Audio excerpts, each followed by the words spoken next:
Good evening and welcome back to the Sleepy History channel. Tonight, we're not just reading history, we're peering through the veils of time into a realm where grandeur and ambition ruled. We're exploring the enigmatic world of life during the peak of the Roman Empire, a civilization that spanned continents and centuries, shaping the very foundations of the modern world. I want to extend a warm greeting to you, dear listener. Whether you are curled up under the covers, preparing to drift into sleep, or simply seeking a quiet moment of relaxation, I'm delighted that you've chosen to spend this twilight hour with me. If you feel like sharing, let me know where in the world you're listening from, or what time of day it is for you right now. For now, get cozy, settle in, and let the whispers of ancient Rome carry you away. Our journey begins as the morning light spills over the rooftops of the Eternal City, where marble temples gleam and life stirs in the heart of the empire. Now, let's begin.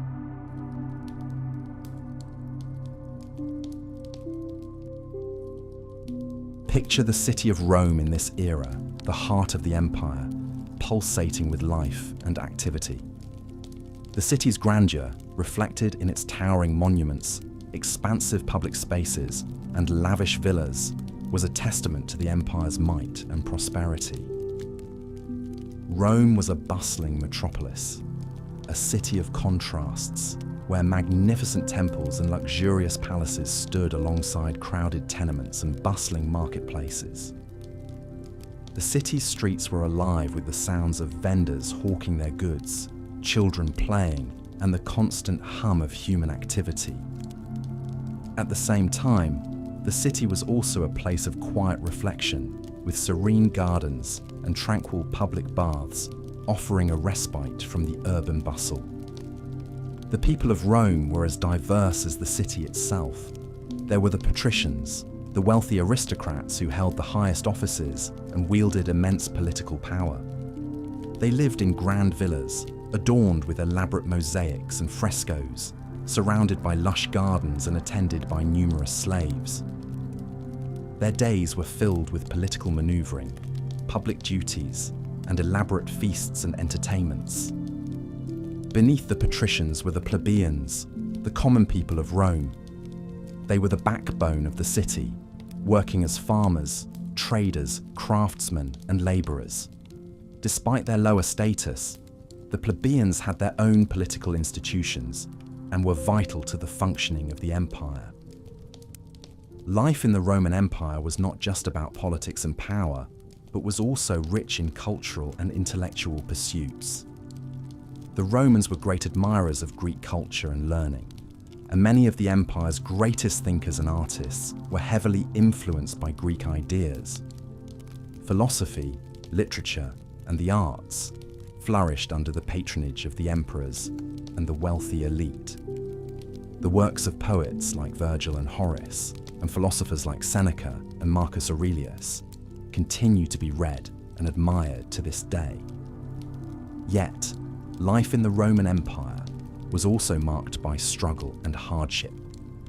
The empire's vast size and cultural diversity made it a challenge to govern. There were frequent uprisings and rebellions, especially in the more distant provinces. Slavery was widespread, and the lot of the slaves was often harsh and brutal. The gap between the rich and the poor was vast, and social mobility was limited.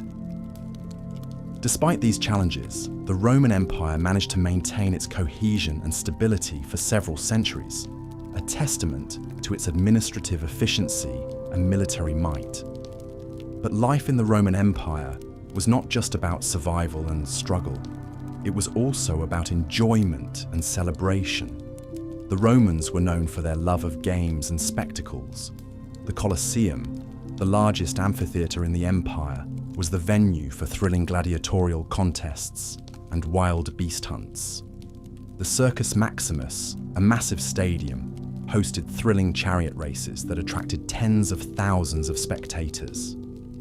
These spectacles, often sponsored by the emperors and wealthy citizens, were not just forms of entertainment, but also important tools for maintaining social order and promoting Roman values. Religion was another integral part of life in the Roman Empire. The Romans practiced a polytheistic religion, worshipping a pantheon of gods and goddesses. They believed in the divine origin of their city and their empire, and performed elaborate rituals and sacrifices to ensure the favor of the gods. Over time, the Roman religion absorbed elements from the various cultures under its rule, leading to a rich and diverse religious landscape. As we delve deeper into the life and times of the Roman Empire, we will explore the intricate social hierarchy, the political machinations, the intellectual pursuits, and the daily struggles and joys of the people who lived under the shadow of the Roman eagle. We will also examine the factors that led to the empire's decline and fall, and the legacy it left for future generations. As we journey through this fascinating period of history, let us remember that the Roman Empire was not just a political entity, but a vibrant and diverse civilization, a melting pot of cultures and ideas that shaped the course of human history. In this journey back in time, we have already begun to explore the grandeur and complexity of life during the peak of the Roman Empire. From the opulence of the patrician villas to the humble dwellings of the plebeians, from the intellectual salons to the bustling marketplaces, from the grand spectacles in the Colosseum to the tranquil quiet of the public baths, the Roman Empire was a world of contrasts, a world of power and struggle, of culture and learning, and of human aspiration and achievement. As we continue this journey, let us immerse ourselves in this fascinating era, learning from its lessons, appreciating its accomplishments, and marveling at its enduring legacy. As we delve deeper into the remarkable fabric of the Roman Empire at its zenith, let's journey through the vibrant streets of Rome, the bustling heart of the empire.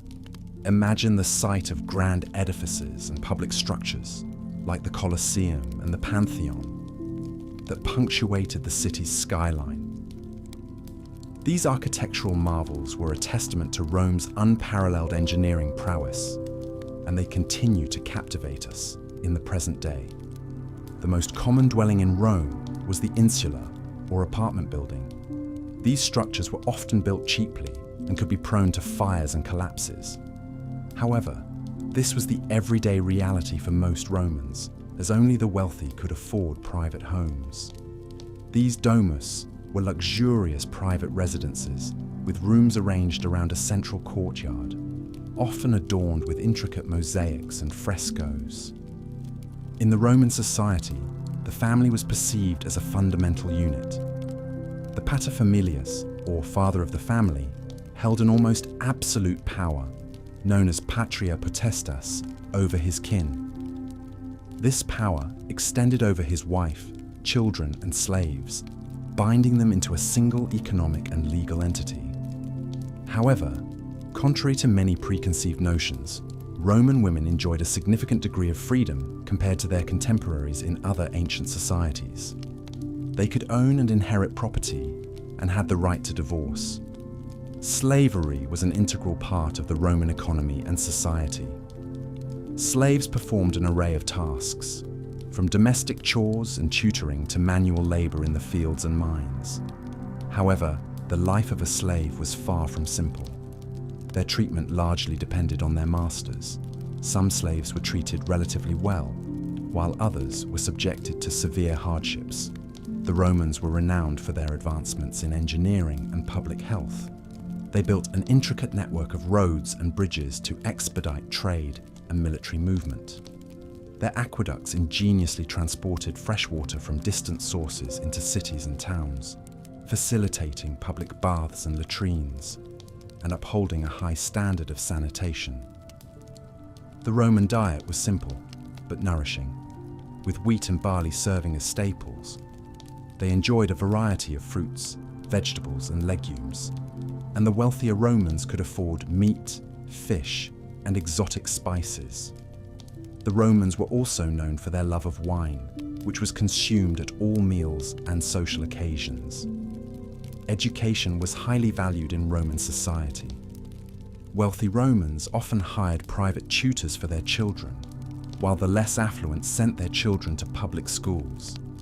The curriculum was rigorous, focusing on reading, writing, arithmetic, and moral conduct. Religion permeated every aspect of Roman life.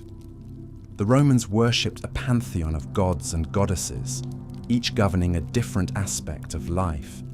They believed in the importance of maintaining a proper relationship with the gods through rituals and sacrifices, a practice known as pietas.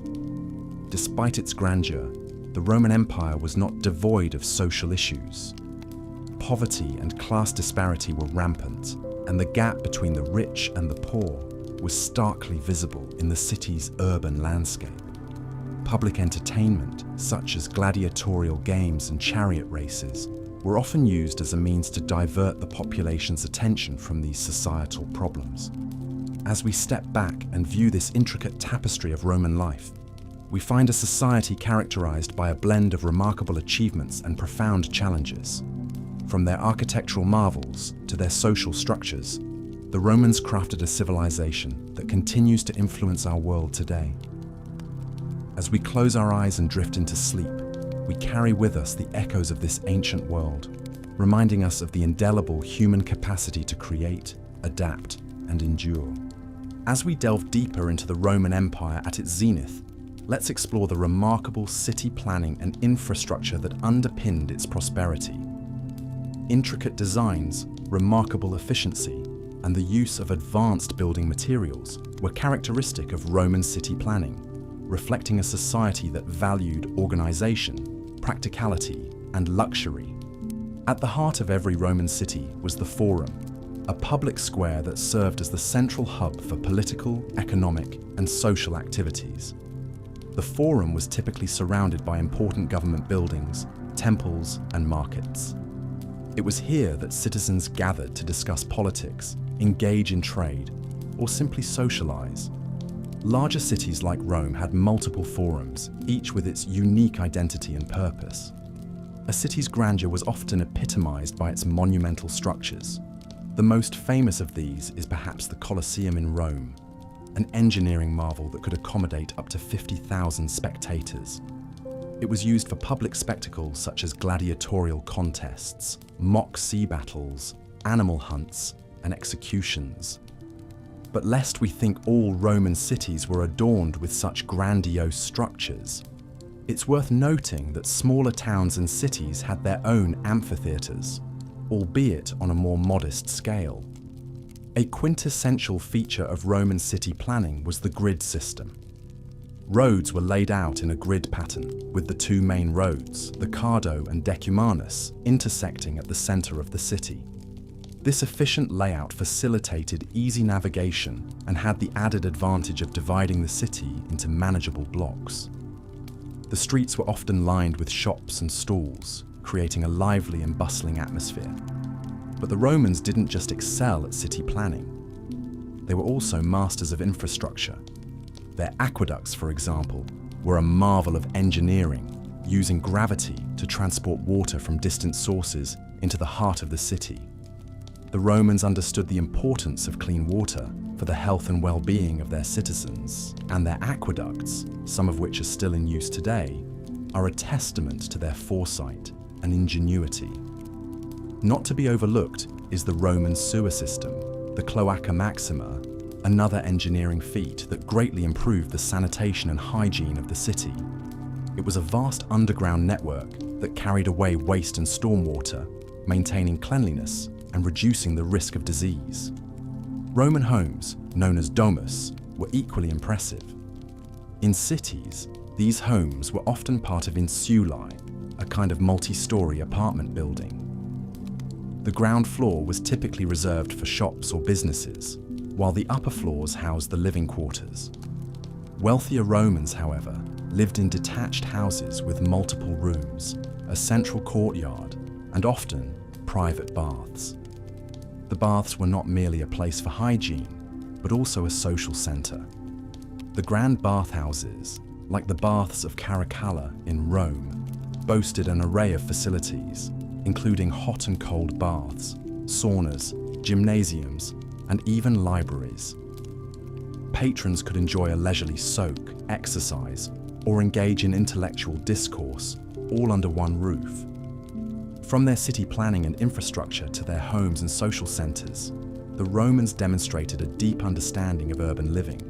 They recognized the need for organisation, cleanliness, leisure, and community, and implemented these principles in their designs.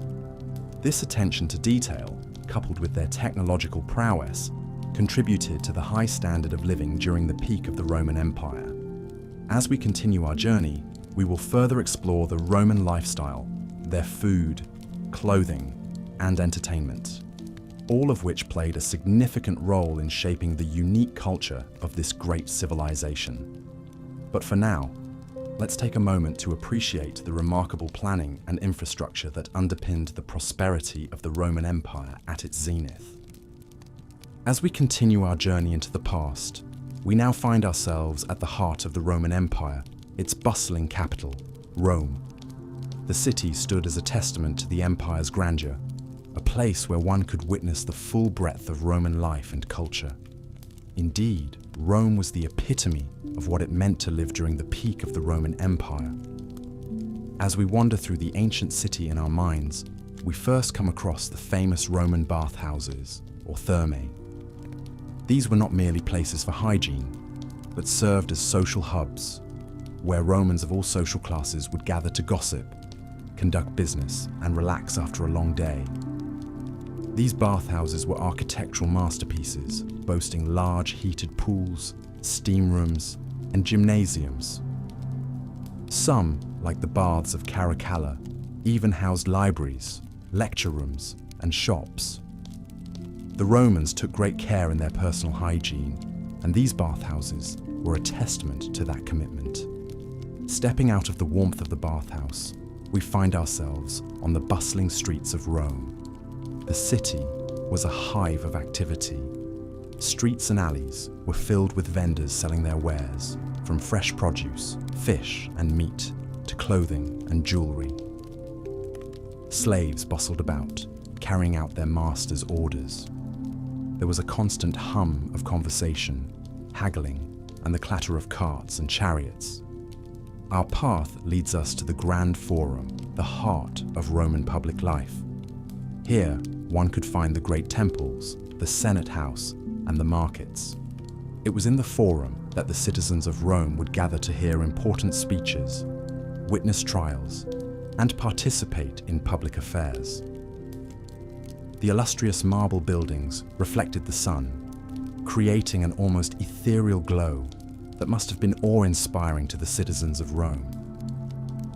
Just beyond the Forum, we find the Circus Maximus, the great stadium where Romans would flock to witness the thrilling chariot races. These events were immensely popular, and the stadium could hold up to 150,000 spectators. The air would be filled with the roar of the crowd as they cheered for their favourite charioteers, adding to the exhilarating atmosphere. Venturing further, we come across the Colosseum, the grand amphitheatre that was the venue for gladiatorial contests, mock sea battles, and other public spectacles. Here, Romans would gather to watch these violent yet captivating performances. The Colosseum could hold upwards of 50,000 spectators, and the elaborate shows were often sponsored by emperors as a means to gain popularity with the public. As the day winds down, we find ourselves in the residential districts of Rome. The wealthy lived in grand villas adorned with beautiful mosaics and frescoes, while the less fortunate resided in insular or apartment blocks. These were often cramped and lacked basic amenities, reflecting the stark divide between the rich and the poor in Roman society. As the sun sets, the city is illuminated by oil lamps, casting a warm glow on the stone buildings. The streets are quieter now, but the city is far from sleeping. In taverns and inns, Romans gather to eat, drink, and revel in each other's company. Music and laughter fill the air, adding to the lively atmosphere. As we conclude our journey through the day in Rome, it becomes evident that life during the peak of the Roman Empire was defined by a vibrant social scene, an appreciation for the arts, and a strong sense of community. It was a period of unrivaled prosperity and cultural advancement, the impact of which can still be felt today. In our next section, we will delve deeper into the daily lives of the Roman citizens, exploring their routines, their beliefs, and their personal lives. We will discover how they lived, loved, and thrived in this grand empire. So, for now, close your eyes and imagine the glow of the Roman lamps, the hum of the city as it goes about its nightly routines, and the distant laughter from a nearby tavern. Let the sounds and sights of ancient Rome lull you into a peaceful sleep as we prepare for our next journey into the past. As we continue on our journey through the Roman Empire at its peak, we find ourselves landing in the bustling heart of the empire, Rome herself.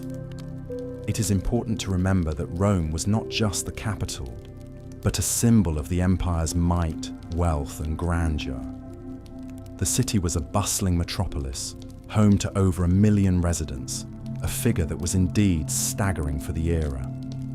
Rome was a melting pot of cultures, languages, and traditions, all coexisting under the strong edifice of the Roman law and order. The city was a marvel of engineering and architecture, with grand structures like the Colosseum, the Forum, and the Pantheon. The streets were bustling with commerce, with traders from all corners of the empire selling their goods. The sounds of the city were a constant hum, from the clatter of the chariots on the cobblestones to the chatter of the citizens in the bathhouses and taverns. Amidst this bustle, the average Roman citizen led a life that was, in many ways, not so different from our own. They woke up at dawn, had a light breakfast, and then went about their day's work. Many Romans were engaged in commerce, while others worked as craftsmen, soldiers, farmers, or slaves. Lunch was a quick meal, often eaten on the go, while dinner was a more elaborate affair, often shared with family and friends. Despite the grandeur of the city and the empire, life was not easy for the average Roman citizen.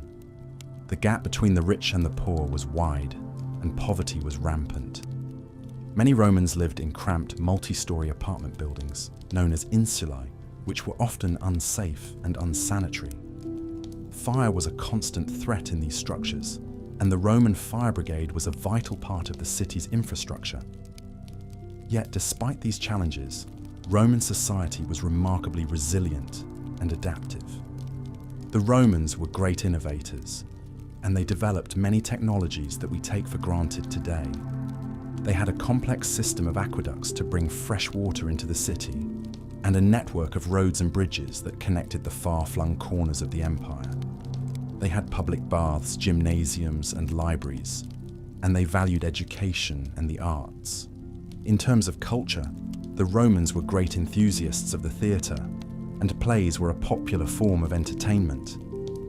Epic poetry, philosophy, and history were also highly valued, and the works of great Roman writers like Virgil, Horace, and Livy have survived to this day. The Romans also loved their sports and games. Chariot races were a popular pastime, and the Circus Maximus, the largest stadium in Rome, could hold up to 250,000 spectators. Gladiatorial games were also a major attraction. Although they were a brutal and bloody spectacle, religion played a central role in Roman life. The Romans were polytheistic, worshipping a pantheon of gods and goddesses. Temples dedicated to these deities dotted the city, and religious festivals and ceremonies were a regular part of Roman life. The emperor himself was considered a divine figure, and his cult was an important part of the state religion. As we wrap up this section of our journey through the Roman Empire, it's important to remember that Rome was not just a city, but a symbol. It was the heart of an empire that spanned 3 continents, a testament to the ingenuity, ambition, and resilience of the Roman people. Life in Rome was a microcosm of life in the empire at large, filled with all the complexities, contradictions, and challenges that come with being a part of one of history's greatest civilizations. As we move forward, we will delve deeper into the intricacies of Roman society, exploring the lives of its people, its institutions, and its culture in greater detail. As the sun sets on another day during the peak of the Roman Empire, we find ourselves exploring the cultural and social aspects of life during this period. The Romans, much like us, sought entertainment and leisure activities to fill their free time. Many of these pursuits are still familiar to us today, with theatres, bathhouses, and stadiums playing a significant role in Roman society. An integral part of Roman culture was the theatre, a forum for both entertainment and social interaction. Performances were diverse, ranging from tragedies and comedies to pantomimes and mimes. Roman theatres were grand constructions, with seating for thousands of spectators. They were often located in the heart of the city, adding a vibrant pulse to the urban landscape. These performances served not just as a means of amusement, but also as a platform for social commentary, often reflecting the political and social issues of the time. Alongside the theatre, the Romans also found amusement in the gladiatorial games. These were brutal affairs, with gladiators often fighting to the death. Despite their violent nature, the games were extremely popular, drawing crowds of spectators from all social classes. The spectacle was a powerful demonstration of Roman power and the might of the Roman military. The games were also a way for the emperors to gain favour with the masses, often sponsoring lavish spectacles at their own expense. However, it wasn't all violence and drama. The Romans also appreciated the finer things in life. Bathhouses, known as thermae, were a common sight in Roman cities and towns. These were not just places for bathing, but also for socializing, conducting business, and even exercising. The larger bathhouses were architectural marvels, boasting heated floors, steam rooms, and ornate mosaics. It was a daily ritual for many Romans to visit the bathhouse, a testament to the importance of cleanliness and hygiene in Roman society. Roman cuisine, another fascinating aspect of their culture, was diverse and sophisticated. The diet of a Roman citizen would vary greatly depending on their social status. The wealthy Romans indulged in extravagant feasts, with dishes made from a variety of exotic ingredients. These banquets were often elaborate affairs, lasting several hours and accompanied by entertainment. On the other hand, the diet of the common Roman citizen was more modest, typically consisting of grains, fruits, vegetables, and occasionally meat. The social structure of the Roman Empire was rigid, with a clear distinction between the aristocratic elite and the common citizens. At the top were the emperors and the senatorial class, followed by the equestrians, and then the plebeians. Slaves, who were considered property rather than citizens, were at the bottom of this hierarchy. Despite these social divisions, there was a degree of social mobility within Roman society. Through military service, financial success, or political ambition, it was possible for individuals to rise through the ranks. This relative social mobility, along with the promise of Roman citizenship, made the empire an attractive prospect for many outside its borders. Education was highly valued in Roman society. Children from wealthy families were often tutored at home, learning a curriculum that included literature, history, and philosophy. The less privileged, however, often received a more basic education, if any at all. Regardless of social class, education was seen as essential for preparing young Romans for their roles as citizens and leaders. Religion played a crucial role in Roman society, with an extensive pantheon of gods and goddesses worshipped by the populace. Temples dedicated to these deities dotted the landscape of the empire, acting as centers for religious ceremonies and festivals. The Roman calendar was filled with religious observances, demonstrating the importance of religion in daily life. As we delve deeper into the life of the Romans, we begin to see a society that is both familiar and alien to us.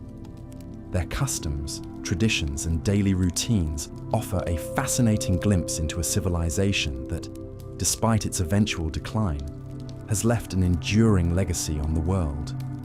As the night draws in, let's take a moment to appreciate the complexity and richness of Roman life during the peak of the empire. Tomorrow, we will continue our journey, exploring the political and military aspects of Rome at its zenith. For now, however, let's close our eyes and dream of the grandeur that was Rome. As we delve deeper into our exploration of life during the peak of the Roman Empire, or Pax Romana, we move our focus from the bustling streets and the grandeur of the public spaces to the intimate settings of Roman homes. The home, or domus, was a critical part of Roman society, and it offers us a fascinating glimpse into the daily life of the period.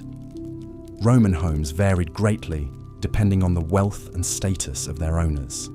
The rich lived in spacious, opulent houses decorated with intricate mosaics and frescoes, while the poor resided in cramped, multi-story apartment buildings known as insulae. The domus, the traditional home of the wealthy Roman, was a marvel of architectural design. The typical domus consisted of several rooms, including a dining room, triclinium, bedrooms, cubicula, a kitchen, and a study or office, tablinum. At the heart of the domus was the atrium, a large, open central space with an opening in the roof that allowed rainwater to collect in a shallow pool below called the impluvium. This ingenious design provided natural light and ventilation while also serving a practical function. The walls of these homes were often adorned with intricate frescoes, depicting scenes from mythology, landscapes, or daily life. Floors were often covered in mosaics, painstakingly crafted from tiny coloured tiles. The themes of these mosaics range from simple geometric patterns to complex scenes from mythology, history, or the natural world. These decorative elements were more than just aesthetic. They were a way for the homeowner to display their wealth, taste, and education. The Roman domus was also a place of work. Many wealthy Romans had shops or offices attached to their homes where they conducted their business affairs. Slaves performed much of the actual labor, whether it be managing a shop, cooking meals, or cleaning the home. The treatment of slaves varied greatly, but in many cases, they were considered part of the family and were treated with respect. In contrast to the domus, the insulae were crowded, multi-story apartment buildings that housed the city's lower classes. These buildings were often poorly constructed and prone to fires and collapses. The apartments themselves were small and cramped, often with a single room serving as both a living and sleeping area. Despite these hardships, the insulae were vibrant places, teeming with life and activity. Food and dining were central aspects of Roman life. Meals were simple for the lower classes, often consisting of grain, vegetables, and occasionally meat or fish. The wealthy, however, indulged in extravagant feasts that showcased their wealth and status. A typical banquet might include a range of dishes from oysters to peacock, accompanied by fine wines, and followed by entertainments such as music, dancing, or poetry readings. Education was highly valued in Roman society. Children were taught at home by their parents or private tutors until the age of 7, when they began formal schooling.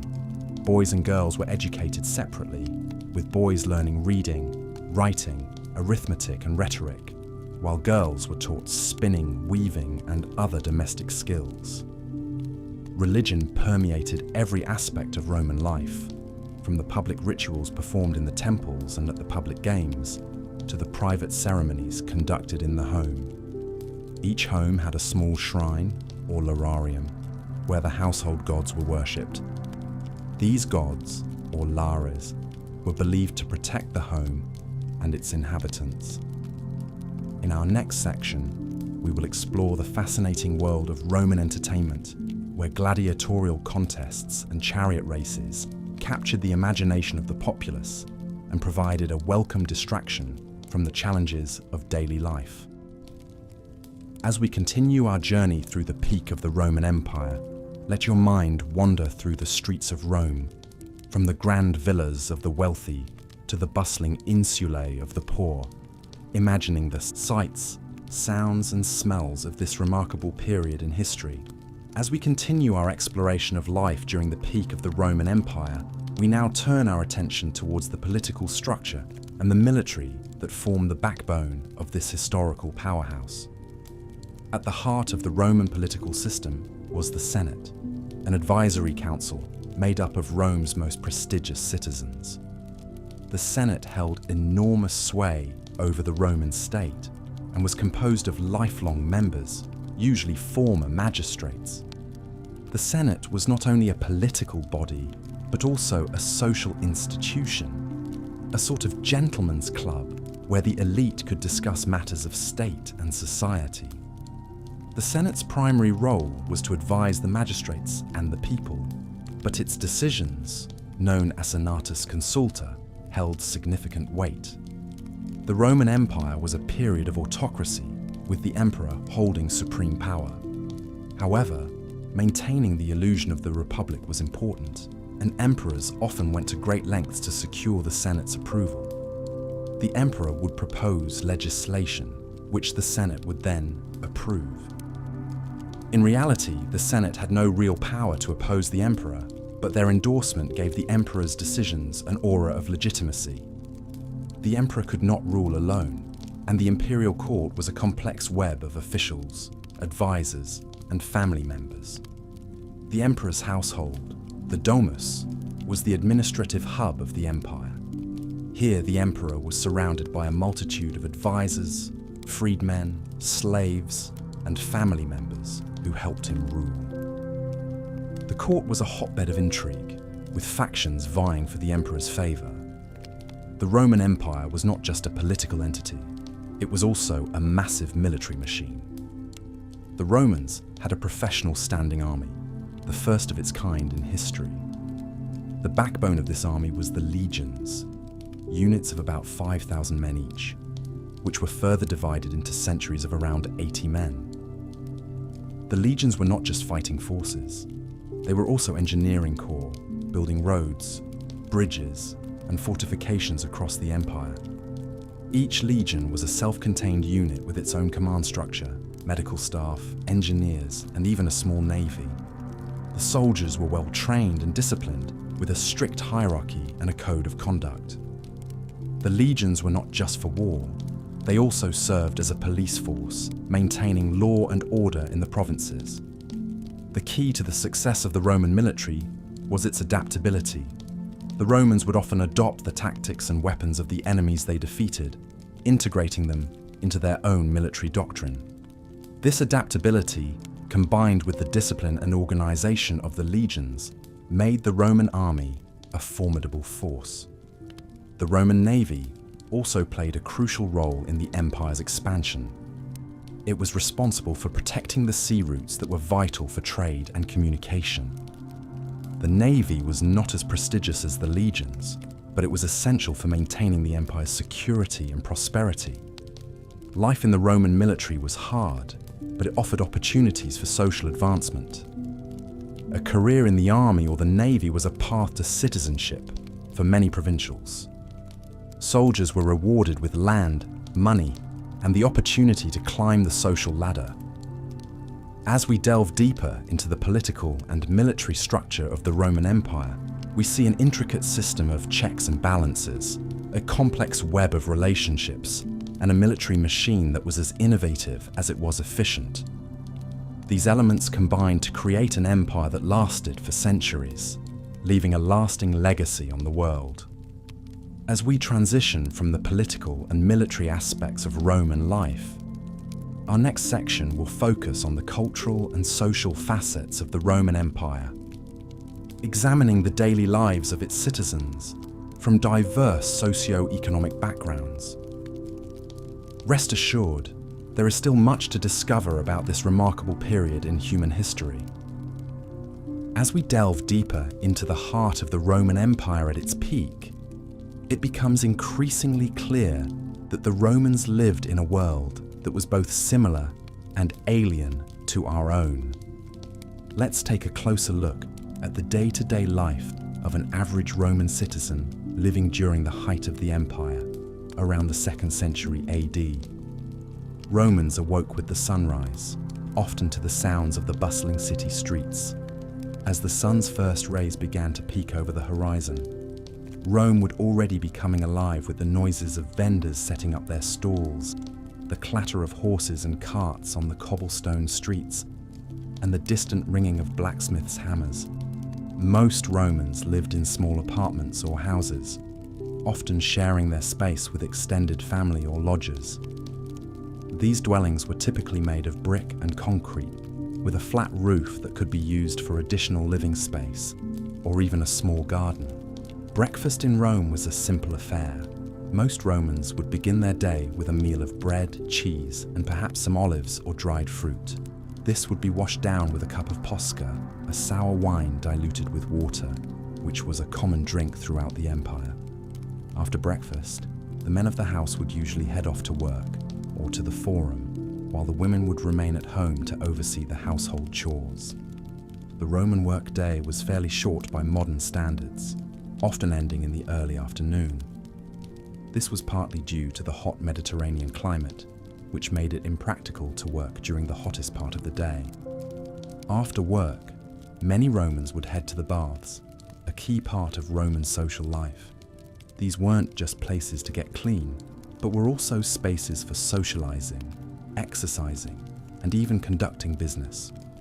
Roman baths were grand, elaborate buildings, often featuring a series of heated rooms and pools.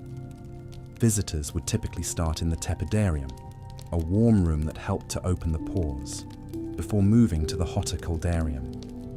After sweating in the heat, they would plunge into the cold waters of the frigidarium. Many baths also had gymnasiums, libraries, and even barbershops. The Romans took their bathing very seriously, viewing it as both a social duty and a mark of civilization. After their visit to the baths, Romans would return home for cena, the main meal of the day. This was a leisurely affair, often lasting several hours and featuring a range of dishes. A typical Roman cena might include a starter of eggs or a salad, followed by a main course of meat or fish, and finishing with a dessert of fruit or honeyed cakes. Wine was a common accompaniment to the meal, usually served watered down. Evening in Rome was a time for relaxation and entertainment. Many Romans would attend the theatre or watch gladiatorial games at the Colosseum. Others might visit a tavern for a drink and some gambling, or enjoy a leisurely stroll around the city. As darkness fell, the streets of Rome would be lit by oil lamps, casting a warm, flickering glow over the city. Despite the many similarities to our own lives, it's important to remember that life in the Roman Empire was also marked by vast inequalities. Slavery was a fundamental part of Roman society, and the lives of slaves were often harsh and brutal. At the other end of the scale, the Roman elite lived lives of unimaginable luxury, feasting on exotic dishes and wearing garments of the finest silk. As we close this section of our journey through the Roman Empire, we are reminded of the extraordinary complexity and diversity of this ancient civilization. Rome was a city of contrasts, where grandeur and squalor existed side by side. It was a place where the mundane and the extraordinary were intertwined, creating a society that continues to fascinate us over 2,000 years later. As we continue our exploration in the sections to come, we will delve further into the intricacies of Roman society, shedding more light on this remarkable period in history. As we continue our journey through the historical era of the Roman Empire, let's delve into the daily life and customs during the Pax Romana, or Roman peace, a period of stability and relative peace that lasted from 27 BC to 180 AD. This era was marked by significant growth and prosperity, with the empire's boundaries extending from Britain in the north to Egypt in the south, Spain in the west, and Mesopotamia in the east. At the heart of the empire was the city of Rome itself, a bustling metropolis of over 1 million people. Its citizens were a diverse mix of not just Romans, but also Greeks, Jews, Gauls, Germans, Britons, Thracians, Egyptians, and many others from the far corners of the empire. Rome was the hub of trade, politics, and culture, with magnificent public buildings and luxurious private homes showcasing the wealth and power of the empire. Roman society was strictly hierarchical. At the top of the social pyramid were the senators, members of the oldest and wealthiest families of Rome, who held most of the political power. Below them were the equestrians, wealthy businessmen and professionals. The bulk of the population were the plebeians, free citizens who could vote but held little political power. At the bottom were the slaves, who had no rights and were considered property. Life in Rome was a blend of work, leisure, and public participation. Most Romans worked 6 days a week, with businesses and shops opening early in the morning and closing in the afternoon. Many Romans were traders, artisans, or farmers, though some held jobs as teachers, doctors, or civil servants. Slaves performed much of the manual labor, from construction work and rowing ships to household chores. Despite the long hours of work, Romans also knew how to enjoy life. Public baths were a popular place for socializing after a day's work, where Romans could relax, play games, and discuss politics. The Romans loved their games, from board games like tabula, similar to backgammon, to physical activities like wrestling and horse racing. The most popular spectator sport was the gladiatorial games, where trained fighters battled each other, or wild animals, in front of large, cheering crowds. Food was another important aspect of Roman life. Most Romans ate 3 meals a day: a light breakfast, a main meal at midday, and a light dinner in the evening. The diet of the common Roman consisted mostly of cereals, bread, cheese, fruits, vegetables, and occasionally meat. The wealthy, on the other hand, indulged in extravagant feasts with exotic dishes, fine wines, and elaborate desserts. Education was highly valued in Roman society. Wealthy families often employed tutors to educate their children at home, while poorer families sent their children to school. Boys and girls both received basic education, but higher education was reserved mostly for boys. Subjects taught included reading, writing, arithmetic, music, and rhetoric, with the latter being particularly important for those aspiring to a political career. Religion was a central aspect of Roman life, with every home having a small shrine to the household gods. The Romans honored a wide pantheon of gods and goddesses, each presiding over different aspects of life. Temples were common sights in Rome, and religious festivals, sacrifices, and processions were frequent occurrences. The Romans also believed in divination and consulted soothsayers for guidance on important decisions. As we immerse ourselves in the tapestry of daily life during the Pax Romana, we can better appreciate the complex society and culture that the Romans built. Join us in our next segment as we further explore the political and military systems of the Roman Empire and the extraordinary engineering feats that still inspire awe today. As you drift into sleep, imagine the bustling streets of Rome, the cheering crowds in the Colosseum, and the quiet whisper of prayers in the temples, and let the echoes of this ancient civilization lull you into peaceful dreams. As we delve deeper into the grandeur of the Roman Empire, we now shift our gaze towards the societal structure that formed the backbone of this great civilization. The The structure of Roman society was very hierarchical, and it was broadly divided into the categories of patricians, who were the aristocratic families, the plebeians, the common people, and the slaves. The patricians were the elite of Roman society. They were the wealthy landowners and the political leaders. They lived in large, luxurious houses, often on hills overlooking the city, and they enjoyed a life of leisure and luxury. They would spend their days in the forum, discussing politics, attending religious festivals, or watching gladiatorial games. The patricians were also the ones who held high offices in the government, including the position of consul, the highest elected office in the Roman Republic. In stark contrast to the patricians, the plebeians were the common people of Rome. They were the farmers, the tradesmen, the soldiers, and the laborers.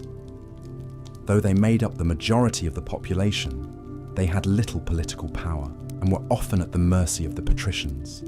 However, over time, the plebeians were able to win certain rights and privileges, including the right to elect tribunes who could veto the actions of the consuls.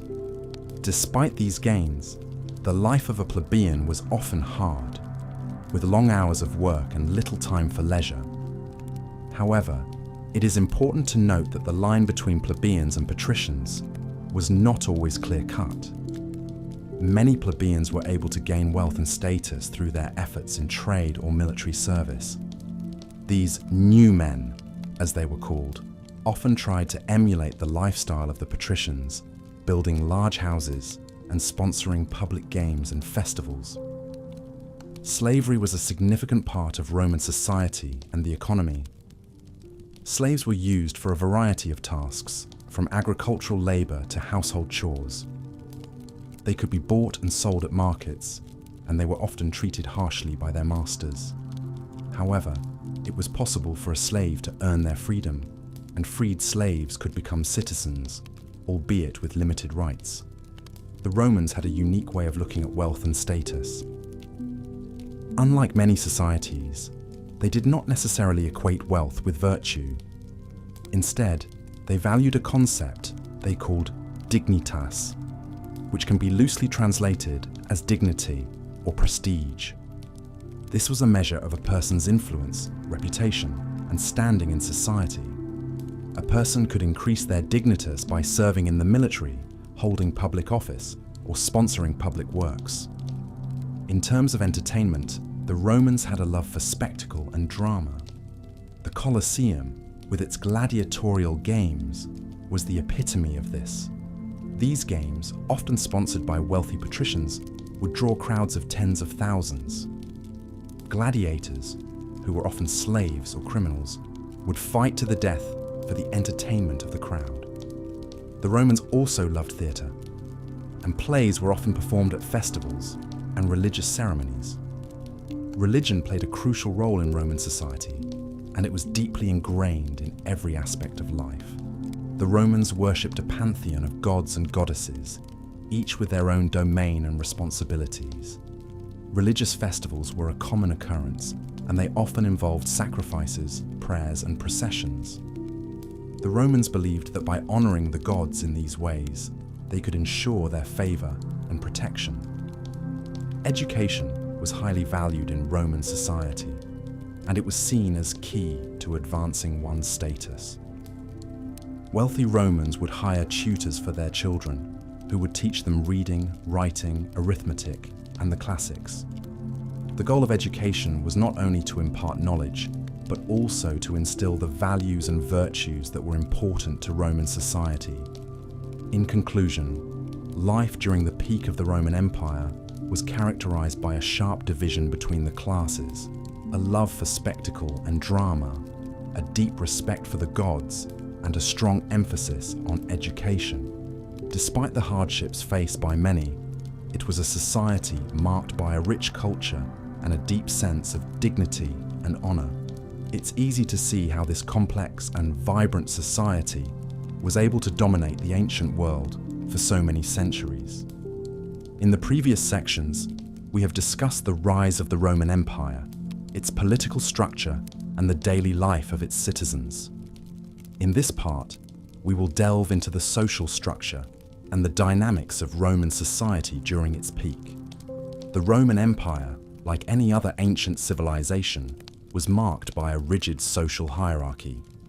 At the top of this echelon were the patricians, who were the aristocrats, essentially the ruling class, who held most of the political power. They were the descendants of the original senators of Rome, chosen by Romulus, the mythological founder of Rome. Patrician families enjoyed many privileges, including the exclusive right to hold certain high offices such as consul and censor. Their wealth came from large estates, or latifundia, worked by slaves or tenant farmers. Below the patricians were the equestrians, also known as the equites, or the knight class. Initially, this class was defined by their ability to afford a horse for military service, but over time, it evolved into a wealthy business class. They were involved in various commercial activities, including tax collection, and often served as public contractors. Their economic power eventually allowed them to wield substantial political influence, despite not having the same formal political rights as the patricians. The largest class by far was the plebeians, who were free Roman citizens, not part of the patrician or equestrian classes. They were the artisans, merchants, farmers, and laborers who formed the backbone of the Roman economy. While they had the right to vote, they were initially barred from holding higher political offices.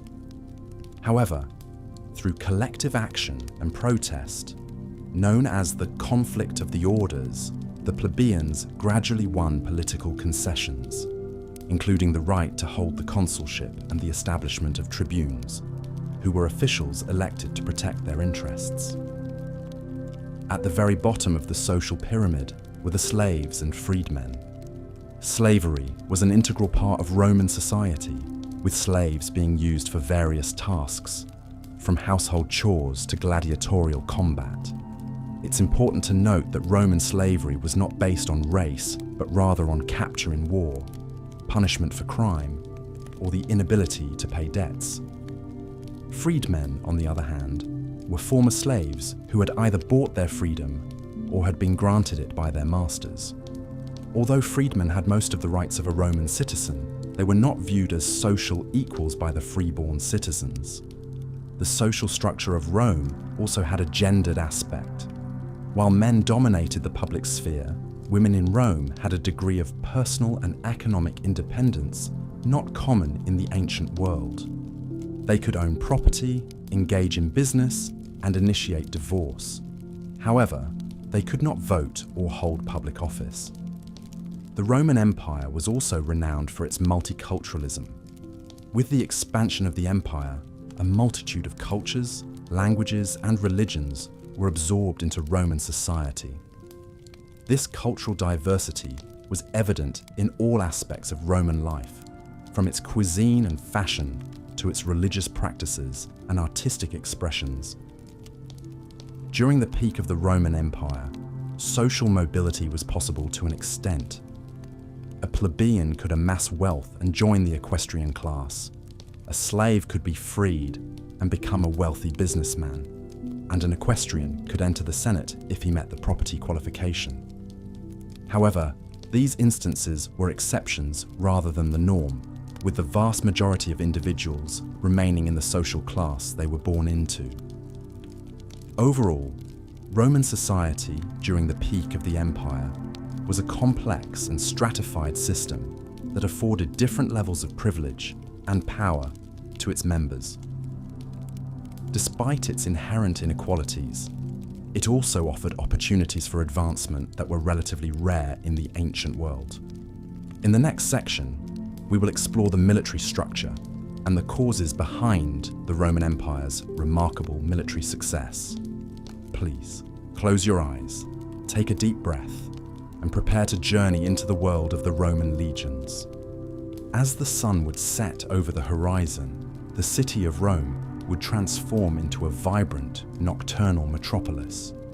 Street vendors would close their stalls, laborers would return from the fields, and the city's many taverns and bathhouses would begin to light up, their warm glow casting shadows on the cobbled streets.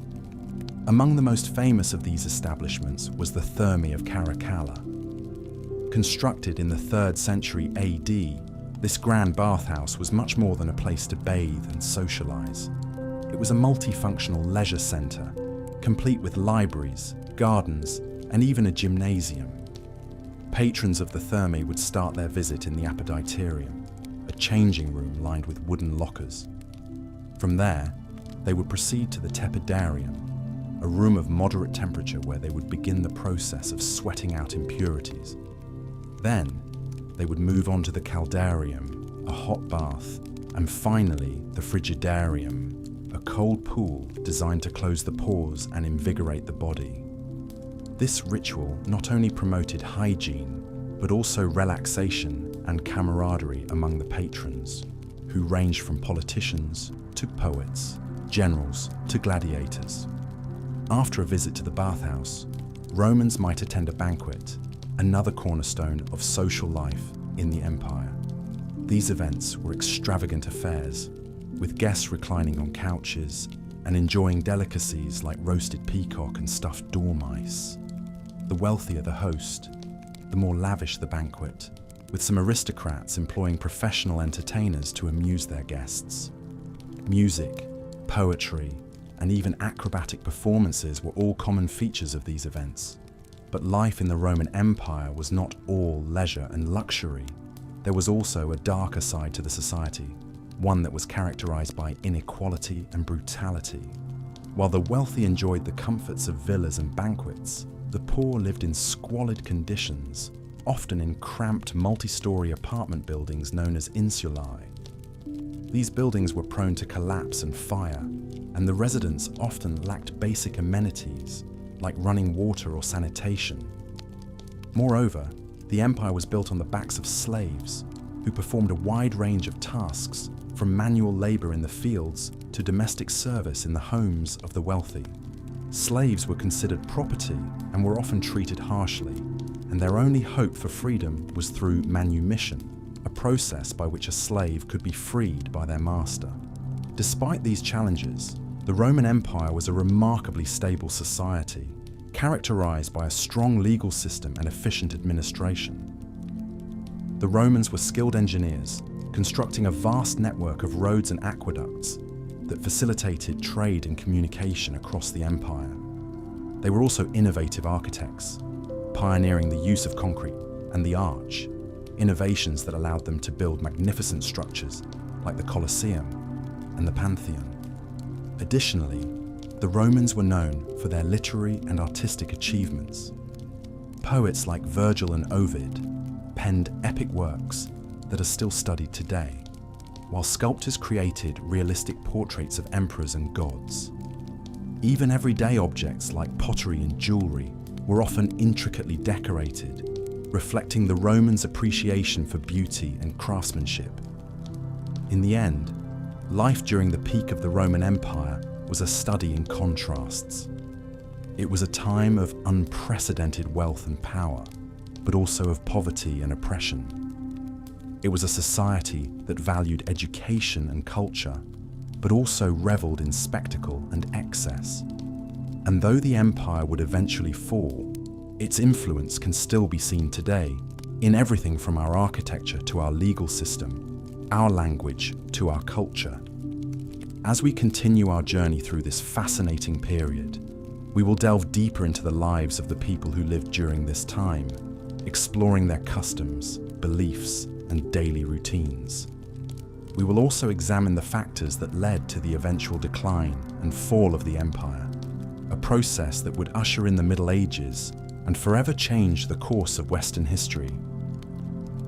Until then, rest your eyes and dream of the grandeur of Rome, an empire that once was, and in many ways, still is. As we delve deeper into the heart of the Roman Empire at its peak, it's essential to explore the intricacies of daily life, particularly in the bustling metropolis of Rome itself. To truly immerse ourselves, let's imagine a day in the life of an average Roman citizen. The Roman day, known as dies, began at sunrise around 6 a.m. and ended at sunset.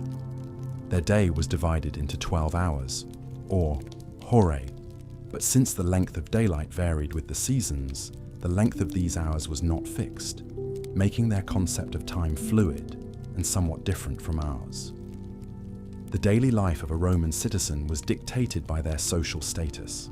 The elite patricians began their day with a light meal, the 𝐼𝐴𝐴𝐻𝑇𝐢𝐿𝑢m, typically consisting of bread, cheese, and sometimes olives or dried fruits.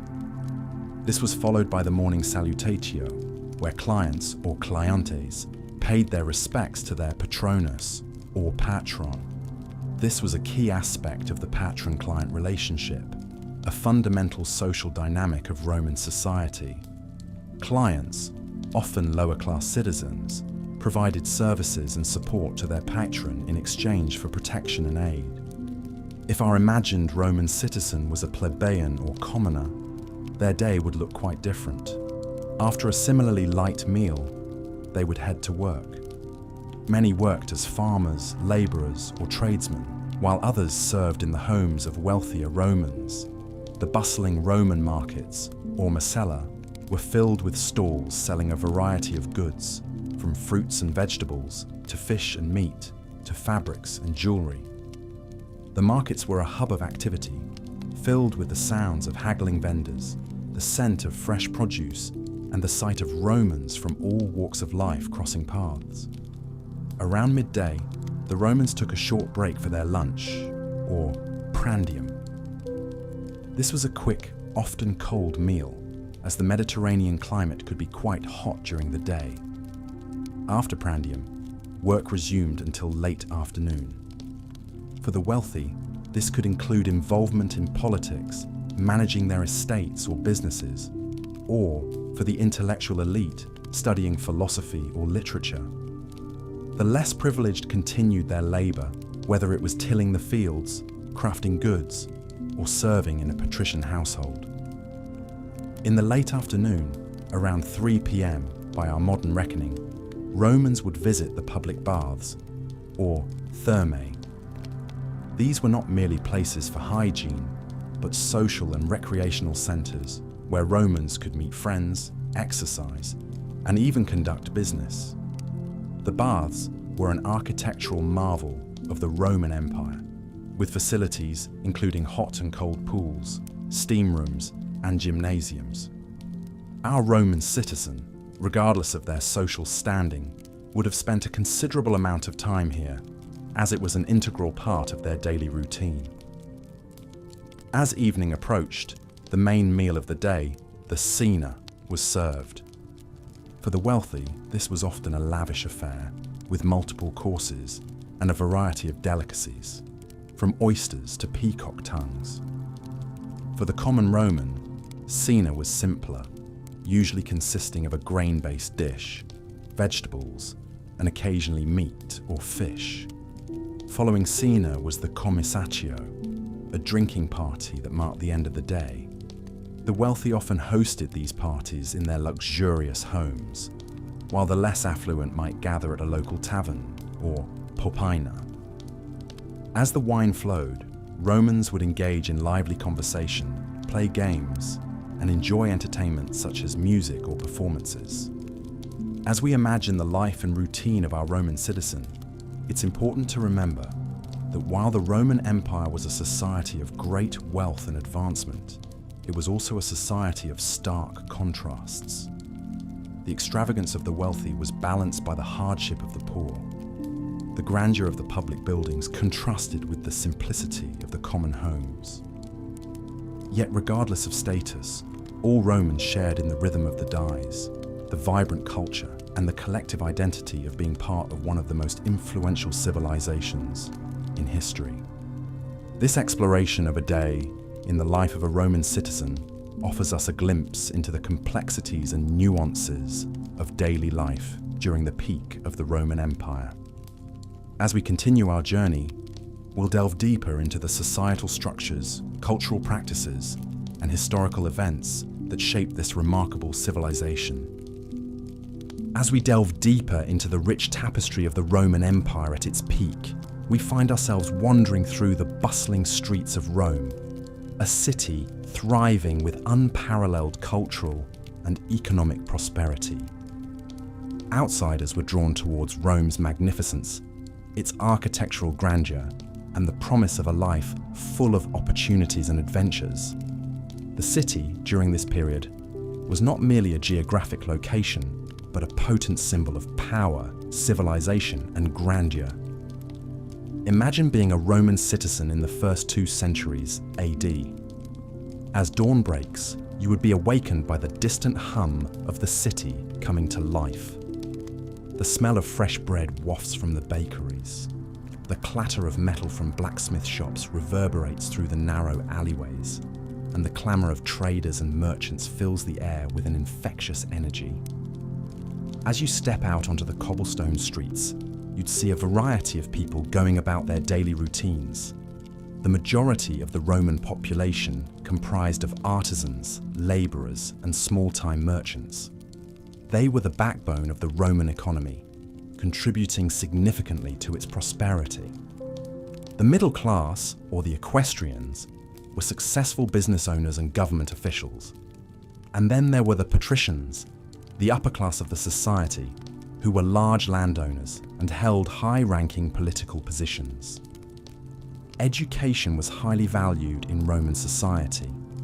Wealthy families employed a private tutor or sent their children to a ludus, where they were taught grammar, rhetoric, philosophy, and physical education. The less privileged, however, had limited access to education, their knowledge often restricted to what they learned from their parents or through apprenticeships. Despite the social disparities, Roman society was bound by a shared love for entertainment and leisure. Public bathhouses, or thermae, were popular social spaces where Romans of all classes could relax, exercise, and engage in intellectual discourse. Similarly, the amphitheatres, the most famous being the Colosseum, were venues for a variety of public spectacles, from gladiatorial contests to dramatic performances. The Roman diet was simple yet nourishing, with staples like wheat, olive oil, and wine. Wealthy Romans had the luxury of indulging in elaborate feasts with a variety of meats, seafood, fruits, and desserts. The less fortunate survived on a more austere diet of porridge, bread, and sometimes a small portion of meat or fish. The Roman Empire was renowned for its advanced legal system, which laid the foundation for many modern legal principles. The law governed all aspects of Roman life, from property rights to criminal proceedings. It was administered by a complex hierarchy of officials and courts, with the emperor at the top, acting as the supreme judge. In terms of religion, the Romans worshipped a pantheon of gods and goddesses, each governing an aspect of life. They believed that maintaining a good relationship with the gods would ensure peace and prosperity. This belief was manifested through various rituals, sacrifices, and public festivals. As we step back from this vivid snapshot of a day in the life of a Roman citizen, we appreciate the empire's rich cultural diversity, advanced societal structure, and the pulsating energy that coursed through its core. The Roman Empire, at its zenith, was not simply an epoch of power and territorial expansion, but a crucible of human experiences and societal advancements, the echoes of which can still be heard in our modern world. In the next section, we will explore the political intricacies that governed this magnificent empire. But for now, let your thoughts wander through the grand streets of Rome as you drift into a peaceful slumber. As we continue our journey into the heart of the Roman Empire at its zenith, we delve into the intricacies of Roman politics and the sheer dominance of the Roman military. The Roman Empire, in its grandeur and glory, was a complex structure of governance that was a blend of autocracy and democracy. The emperor held absolute power, but a semblance of a republic was maintained, with the Senate continuing to hold legislative and advisory roles. The Roman political system was a unique blend of monarchy, oligarchy, and democracy, a combination that was unheard of during that time. Although the emperor was the supreme ruler, the Senate, comprising of aristocrats, played a significant role in the governance of the empire.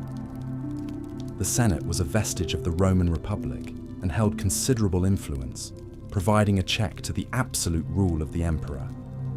Senators were appointed by the emperor and they held their position for life, unless they were expelled for misconduct.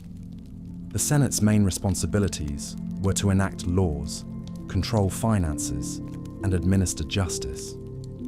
While the political structure of the Roman Empire was intricate, the military might of Rome was straightforward. It was the most formidable army of its time. The Roman military was a well-organized, disciplined, and efficient fighting force.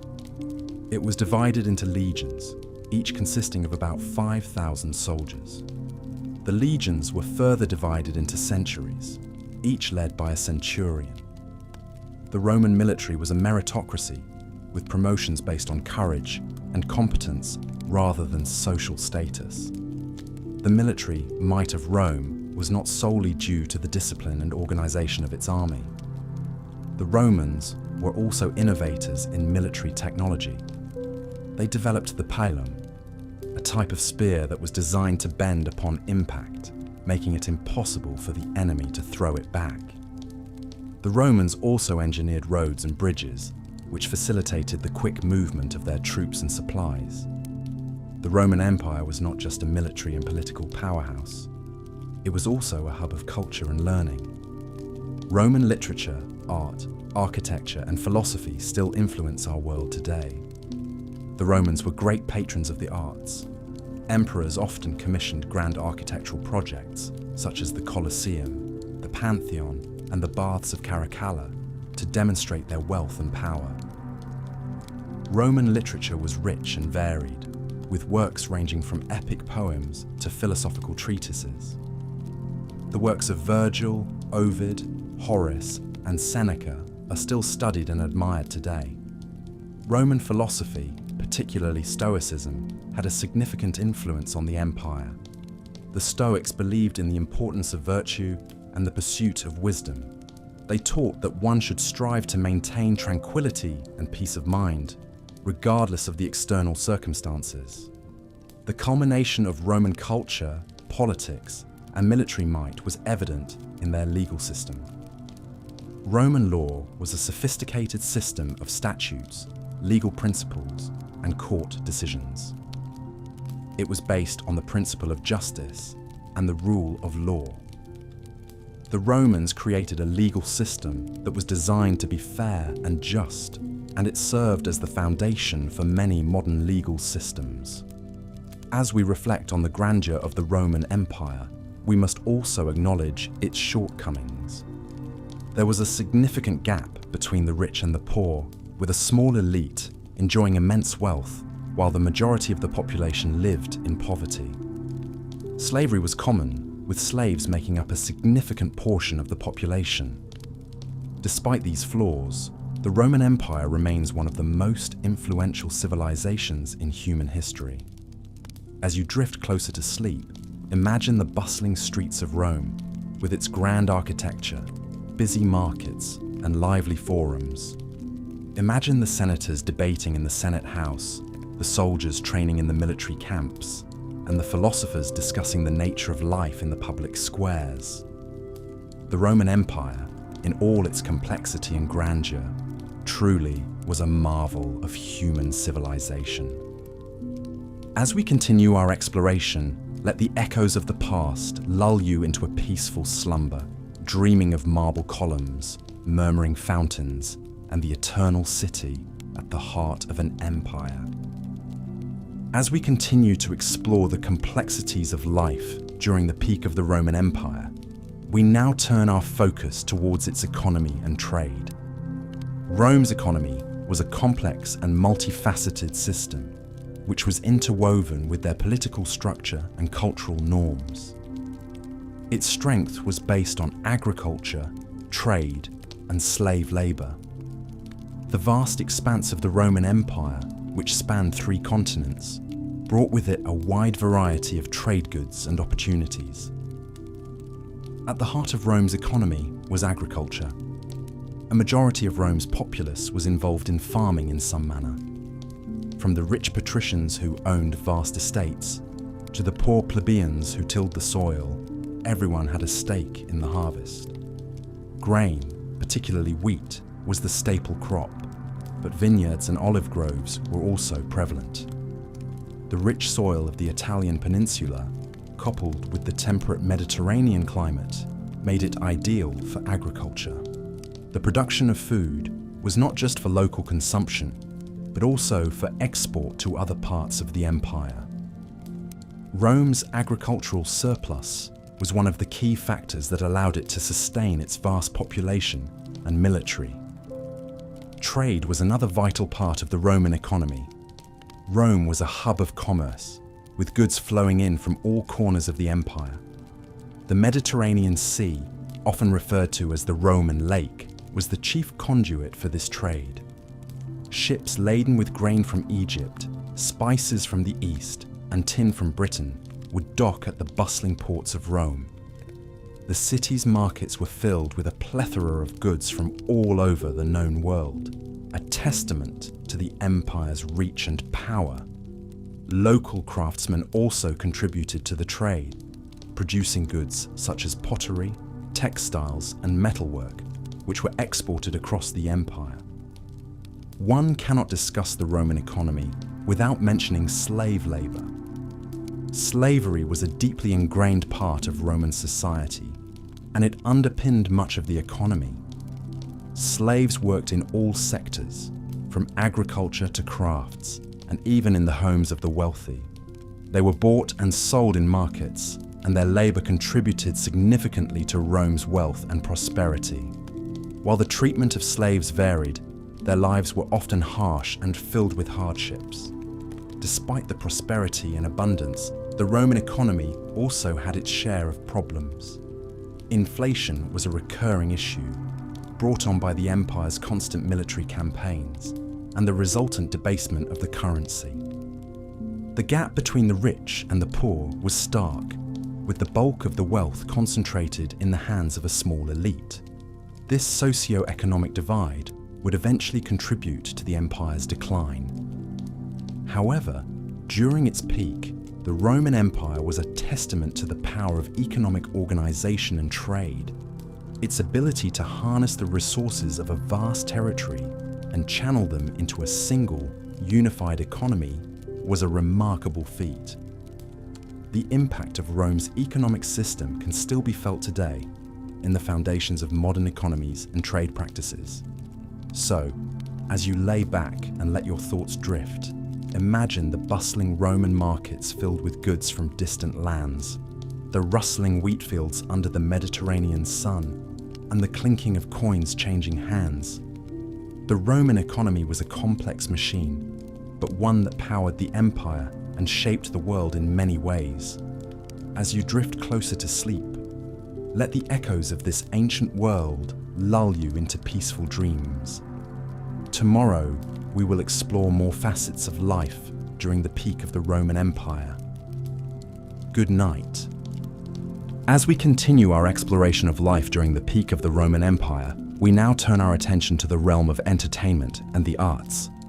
This was a period when Rome was at the pinnacle of its cultural and artistic achievements, and the city was a hub for artists, writers, and performers from across the empire.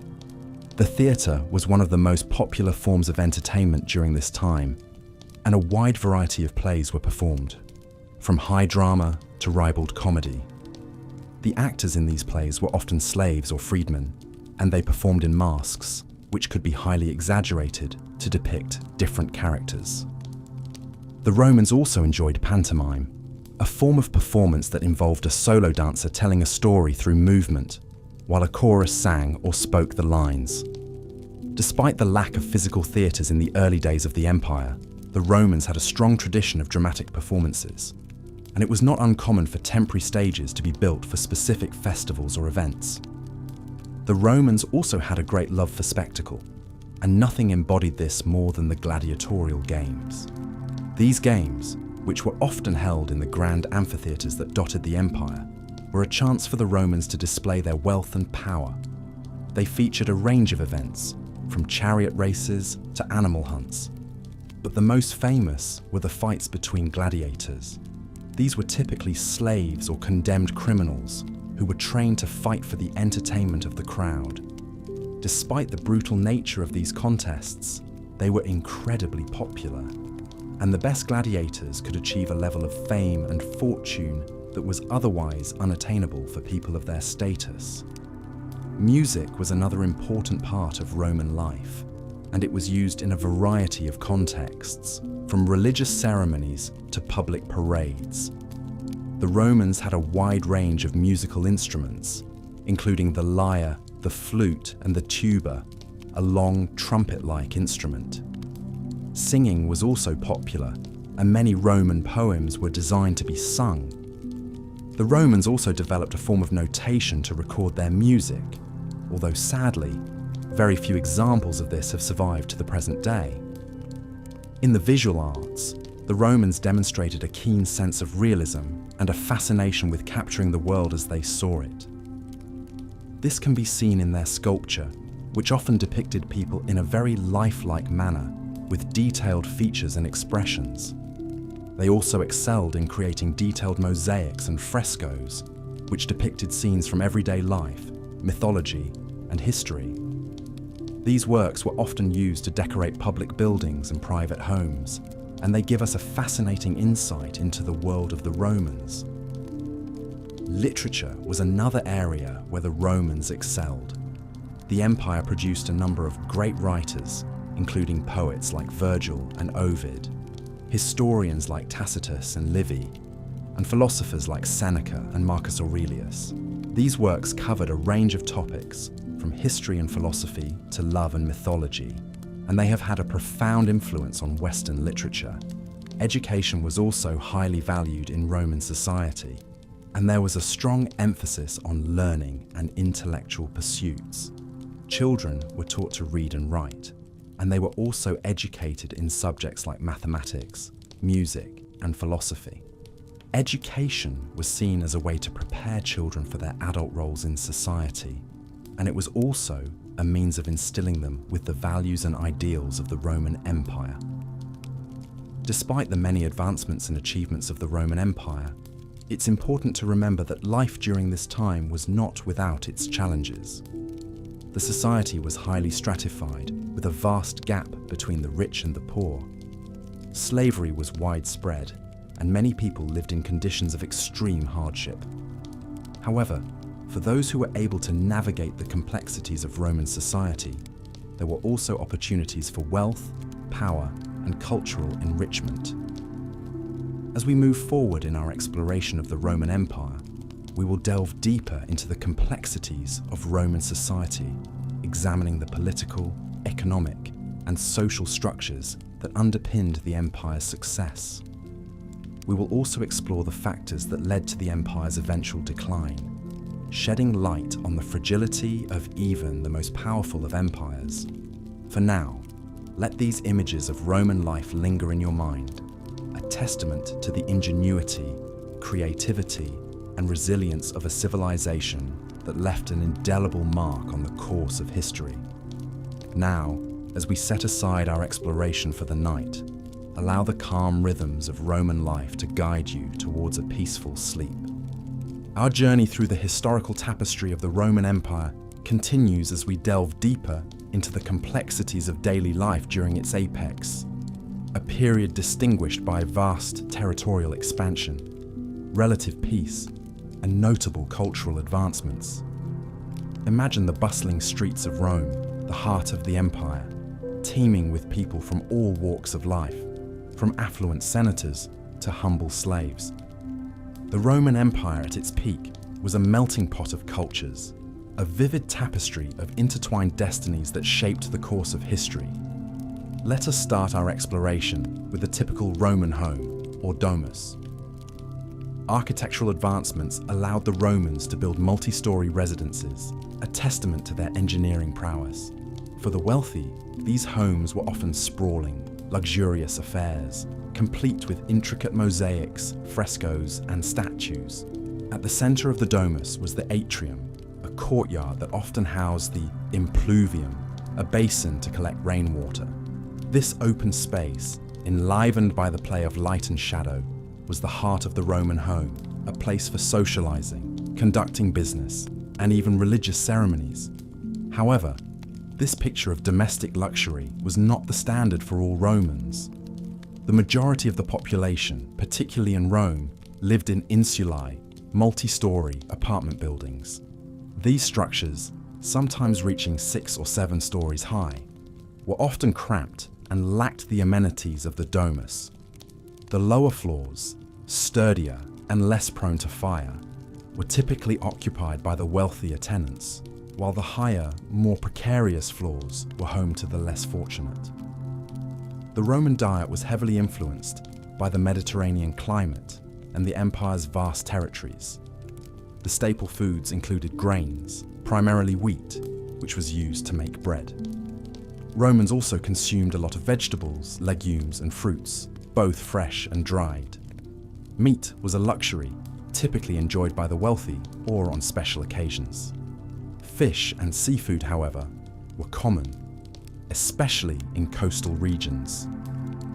One of the most striking aspects of Roman culinary culture was the use of garum, a fermented fish sauce that Romans used as a flavor enhancer, much like we use salt today.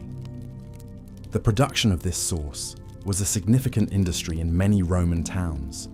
However, its smell was reportedly so overpowering that factories were often located on the outskirts of towns. In the domain of fashion, the Romans are perhaps best known for the toga, a large woolen garment that was wrapped around the body. While it has come to symbolize Roman citizenry, the toga was generally reserved for formal occasions due to its cumbersome nature. On a daily basis, most Romans, both men and women, wore a simple tunic. The quality and decoration of the tunic often indicated the wearer's social status. For example, senators wore tunics with a broad purple stripe, while equestrians, members of the lower aristocracy, wore a narrower stripe. The Romans were also fond of jewelry, with both men and women adorning themselves with rings, bracelets, necklaces, and earrings. Wealthier Romans often had jewelry made of gold and adorned with precious gems, while those of more modest means wore pieces made from less expensive materials. On the topic of leisure, the Romans had a penchant for public spectacles. The Colosseum, perhaps the most iconic structure from this period, was the site of gladiatorial contests, mock naval battles, and other public spectacles. Theatre was another popular form of entertainment, with comedies being particularly well liked. Most towns and cities in the empire had a theatre, and performances were often a part of religious festivals. Trade was a vital part of life in the Roman Empire, with goods flowing in from all corners of the empire. The marketplace, or forum, was the center of commercial life, with merchants selling everything from foodstuffs to clothing to exotic goods from far-off lands. The Romans also developed an impressive road system, which facilitated trade and military movements.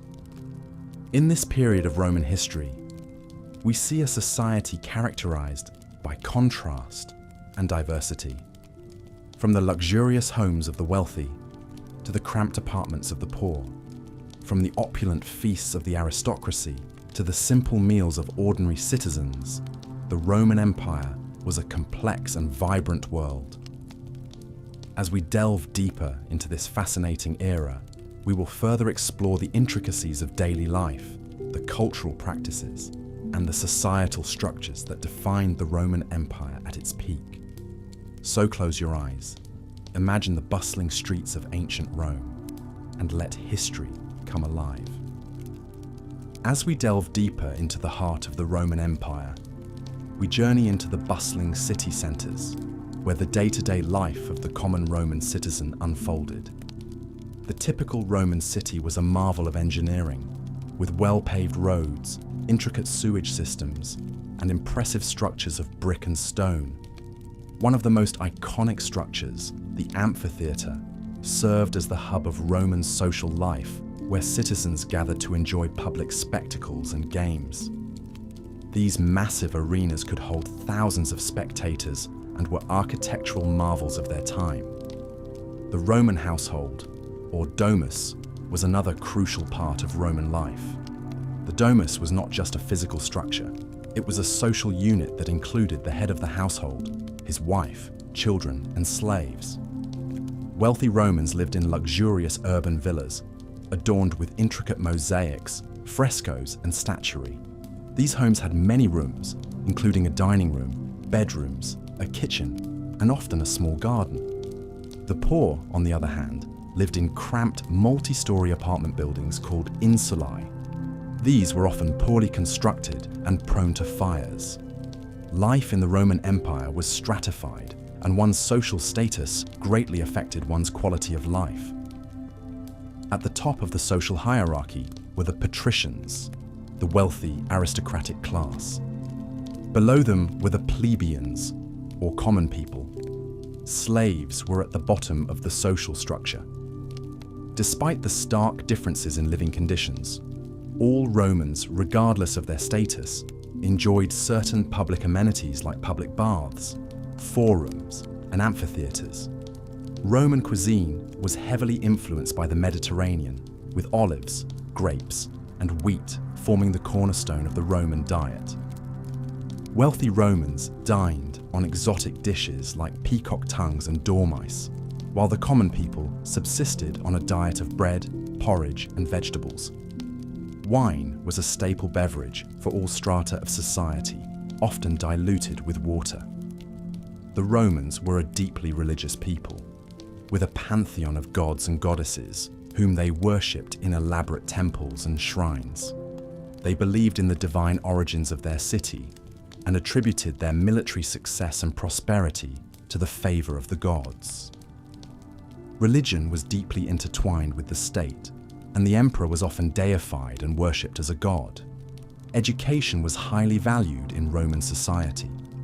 Wealthy children were taught at home by private tutors, learning subjects like rhetoric, philosophy, and mathematics. Poorer children, however, often lacked access to formal education and learned trades from their parents instead. Despite this, literacy rates in the Roman Empire were relatively high compared to other ancient civilizations.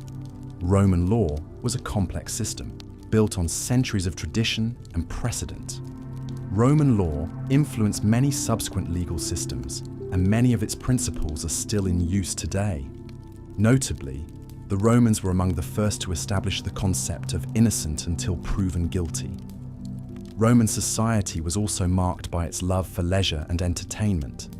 The Romans enjoyed public spectacles like gladiatorial games and chariot races, held in massive arenas like the Colosseum. Theatre and music were also popular forms of entertainment, with many Romans playing musical instruments and attending plays in their free time. In the Roman Empire, life was a blend of luxury and hardship, of grand spectacles and simple pleasures. It was a society marked by its ingenuity, its love for spectacle, and its deeply ingrained social hierarchies. Despite the many challenges and inequalities, the people of Rome built a civilization that has left an indelible mark on history. As we continue our journey through the Roman Empire, we delve deeper into the lives of the Romans, exploring their hopes, dreams, and daily struggles. As we delve deeper into the day-to-day existence in the Roman Empire's pinnacle, we arrive at the realm of education and intellectual pursuits. The Romans, much like us today, understood the value of a well-rounded education. However, the form and content of this education differed significantly from our modern conception of schooling. Let's paint a vivid picture of a Roman child's educational journey, an important aspect of life during the peak of the Roman Empire. In the early morning, the Roman child, typically a boy, would be sent off to the house of a literator, or reading and writing teacher. Girls, while not entirely excluded from education, often received a less structured, less extensive education at home, focusing mainly on domestic skills. The literator would instruct the children in the basics of reading and writing in Latin, the lingua franca of the empire. This education was not free, and the cost would vary based on the teacher's reputation. The teacher's room would be filled with the hubbub of children reciting their lessons aloud, a far cry from the quiet, individualized study we associate with modern classrooms. After mastering the basics, the child would proceed to a grammaticus, a teacher of grammar and literature. Here, the child would delve into the works of great Roman and Greek authors, absorbing the cultural and moral lessons these works conveyed. The child would also learn to write in Greek, as bilingualism was highly valued in Roman society. The grammaticus would also provide instruction in rhetoric, the art of persuasive speaking, a skill highly prized in a society where public speaking played a crucial role.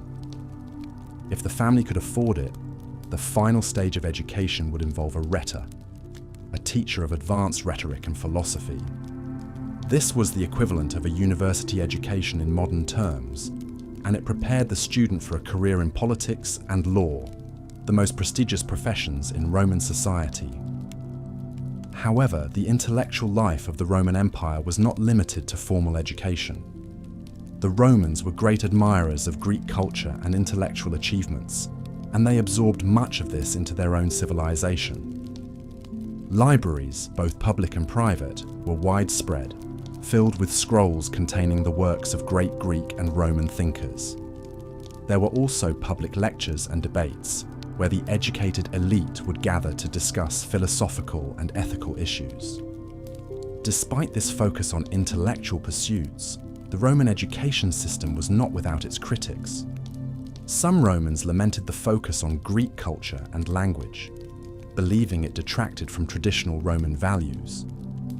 There was also criticism of the harsh discipline in Roman schools, with corporal punishment a common occurrence. But whether one loved or loathed the Roman education system, it is undeniable that it was an integral part of life during the peak of the Roman Empire. It shaped the minds and values of the Roman citizens, influencing everything from politics to literature. And though it may seem foreign to us, with its emphasis on rote learning and physical discipline, it is, in many ways, the ancestor of our own education system. As we drift away from the bustling classrooms and quiet libraries of ancient Rome, we find ourselves standing at the threshold of a Roman home, ready to explore the intimate sphere of domestic life.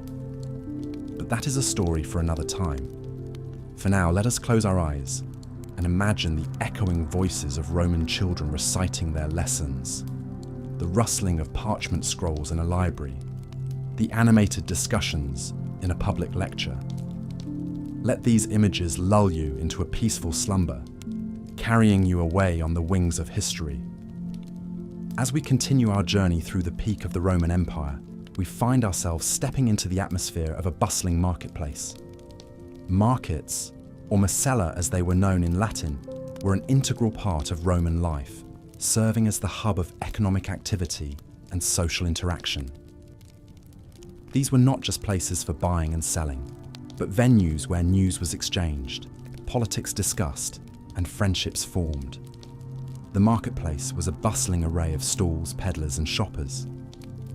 It was not uncommon to see farmers selling their produce directly to the public, fishermen hawking their fresh catches, or bakers enticing passerby with the aroma of freshly baked bread. Other vendors sold items such as clothing, pottery, household items, and even slaves. The market was filled with the clamour of haggling and the clatter of coins. A foreigner stepping into the market might find it chaotic, but for the Romans, it was an organised cacophony, a dance they were well accustomed to. The Roman diet was simple but healthy. The staple food was grain, which was ground into flour and baked into bread. Olive oil and wine were also staples. The Romans enjoyed a variety of fruits and vegetables, including apples, pears, cherries, onions, leeks, lentils, and beans. Meat was a luxury, usually reserved for special occasions. The Romans also relished fish and seafood, which were readily available due to the empire's vast coastline. As the sun began to set, the market would gradually empty out, but the heart of Roman social life did not stop beating. The evening was a time for relaxation and entertainment. The Romans were avid fans of the theatre, with comedy being particularly popular. Plays were performed in large outdoor theatres where people could sit and enjoy the performance while munching on snacks. However, the most popular form of entertainment was undoubtedly the gladiatorial games. These were violent spectacles where gladiators, usually slaves or criminals, fought each other or wild animals to the death. Despite the brutal nature of these games, they were incredibly popular, drawing huge crowds. The roar of the crowd, the clash of weapons, the drama of life and death played out in the arena. This was the spectacle that the Romans craved. Yet the Romans were not just about blood and spectacle. They were also deeply interested in education and philosophy. Schools were common throughout the empire, where children learned reading, writing, arithmetic, and rhetoric. The Romans also had a deep respect for Greek culture and philosophy, and many Romans studied the works of Greek philosophers such as Plato and Aristotle. The Romans also had a sophisticated legal system. They believed in the rule of law and justice. The 12 Tables, the earliest code of Roman law, laid out the legal rights and responsibilities of citizens. The laws covered a wide range of issues, from property rights to criminal law. The Romans also had a system of courts and judges to enforce the law. As the day drew to a close, the Romans would return to their homes, which varied greatly depending on their wealth. The poor lived in cramped apartments in multi-story buildings called insulae. These buildings were often poorly constructed and prone to fires. The wealthy, on the other hand, lived in luxurious villas with spacious rooms, beautiful mosaics, and lush gardens. As we leave the bustling streets and head towards the quiet of the night, we can reflect on the complexity and richness of Roman life during its peak. It was a time of prosperity and growth, but also of great inequality and violence. Yet, despite these contradictions, it was a society that left an indelible mark on world history. As we drift into slumber, we carry with us the echoes of the Roman Empire, a civilization that continues to fascinate and inspire us to this day.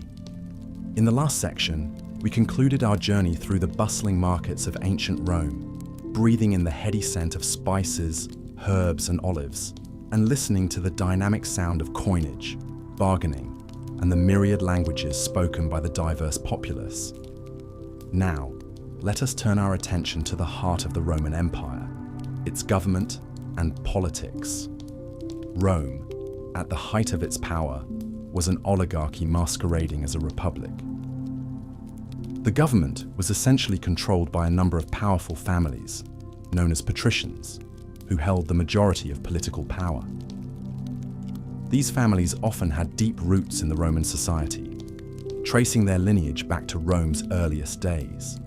Despite this concentration of power, the Romans were deeply proud of their republican ideals and made a show of electing 2 consuls each year to manage the affairs of the state. The consuls were the highest-ranking officials in the government, sharing the executive power. They were chosen from among the senators, a group of about 300 men who were the real power behind the Roman government. The Senate was the primary legislative body, responsible for making laws and decisions about war and peace. Senators were also responsible for electing the consuls, which often led to intense political rivalries and even bloodshed. In addition to the consuls and the Senate, there were several other important positions in the Roman government. These included the praetors, who acted as judges, the aediles, who were in charge of public buildings and festivals, the quaestors, who managed the state treasury, and the censors, who maintained the census and moral standards of the state. To balance the power of the patrician class, there were also institutions that allowed the participation of the common people, or plebeians, in the Roman government. The plebeians could elect their own officials, known as tribunes, who had the power to veto the decisions of the Senate. This was a crucial safeguard against the absolute rule of the patricians and allowed for a limited form of democracy in the Roman Republic. Despite these democratic trappings, corruption was rampant in the Roman government. Elections were often rigged, and bribery was a common practice. Wealthy individuals could buy political offices, and politicians often used their positions to amass personal fortunes. This corruption was one of the factors that led to the decline and fall of the Roman Republic and the rise of the Roman Empire. In the late Republic, a series of civil wars and political crises led to the rise of Julius Caesar, a charismatic general who seized power and declared himself dictator for life. After his assassination, his adopted son, Octavian, later known as Augustus, became the first Roman emperor, marking the end of the Roman Republic and the beginning of the Roman Empire. Under the empire, the Senate lost much of its power, becoming more of a symbolic institution. The emperor held absolute power, making all major decisions and controlling the military. However, the emperors often maintained the illusion of a republic, with the Senate and other institutions still functioning, albeit with greatly reduced power. This was the political structure that governed the vast Roman Empire, from Britain in the north to Egypt in the south, and from Spain in the west to Syria in the east. It was a complex and often corrupt system, but it managed to maintain control over a vast and diverse territory for many centuries. As we delve deeper into the Roman Empire's political landscape, we can begin to see the intricate web of power and politics that made Rome one of the most fascinating civilizations in history. In the next section, we will explore the day-to-day life of an average Roman citizen, from the working-class plebeians to the wealthy patricians. Join me as we step into the shoes of a Roman citizen and experience the sights, sounds, and experiences of living in the heart of the Roman Empire.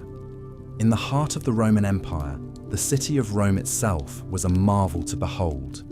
As we transition into the 6th chapter of our journey through life in the Roman Empire during its peak, our focus shifts towards the urban landscape and the architectural marvels that still, to this day, inspire awe. Rome was a city unlike any other in the ancient world. It was vast, sprawling, and teeming with a population that could have been close to 1 million people. The city was divided into neighborhoods, or vici, each with its own local officials and responsibilities. These neighborhoods were a mixture of residences, businesses, and public buildings, all intermingled in a way that would be familiar to anyone living in a modern city. The homes of the wealthy, or domus, were opulent and luxurious. They were often built around a central open-air courtyard, or atrium, which served as a sort of hub for the house. Off of this atrium could be found various rooms, including dining rooms, bedrooms, and even private baths. These homes were adorned with intricate mosaics, vibrant frescoes, and other forms of art, speaking to the wealth and status of their owners. Despite the grandeur of these domus, the majority of Rome's citizens lived in apartment buildings, or insulae. These buildings could be several stories high and were often cramped and poorly constructed. In fact, fires were a common occurrence in the insulae, and there were even instances of buildings collapsing due to poor construction or maintenance. Despite these conditions, the insulae provided homes for the vast majority of Rome's populace. Public buildings were another hallmark of the Roman cityscape. The most famous of these, the Colosseum, was built during the reign of Emperor Vespasian and could hold up to 50,000 spectators. This amphitheatre was the site of gladiatorial games, animal hunts, and even mock naval battles. Other public buildings included the Circus Maximus, a chariot racing stadium that could hold up to 150,000 spectators, and the Roman Forum, which served as the political and economic heart of the city. The city of Rome was also home to a vast network of aqueducts, which brought fresh water from distant sources into the city. These aqueducts, some of which still stand today, are a testament to the engineering prowess of the Romans. The water supplied by these aqueducts was used in public baths, fountains, and even in some private homes. Public baths, or thermae, were a central part of Roman social life. These establishments offered not just the chance to bathe, but also opportunities for exercise, relaxation, and socialization. They were often grand structures, complete with hot and cold bathing rooms, swimming pools, and even libraries. Throughout the city, sanitation and public health were important considerations. The Romans built an extensive sewer system, known as the Cloaca Maxima, which drained waste from the city into the Tiber River. They also implemented measures to ensure the availability of food and to prevent the spread of diseases, including the appointment of public doctors and the establishment of grain doles. As we wander the ancient streets of Rome, we can't help but marvel at the grandeur of this city. It's a place where the opulence of the wealthy lived side by side with the struggles of the common man, where the achievements of Roman engineering stood tall against the backdrop of daily life, and where the echoes of history still resound in every stone and every corner. As we drift deeper into the night and closer to the realm of dreams, let us remember the Rome of old and envision the lives lived amongst its streets and buildings. A city of dreamers, builders, artists, and warriors. A city that was, and still is, a testament to the heights that humanity can reach. As the peak of the Roman Empire dawned, the streets of Rome began to bustle and hum with an unprecedented flurry of activity. Trade was the lifeblood of this burgeoning society, and the city's markets were always teeming with vendors selling everything from fresh produce and livestock to luxurious silks and spices imported from the East.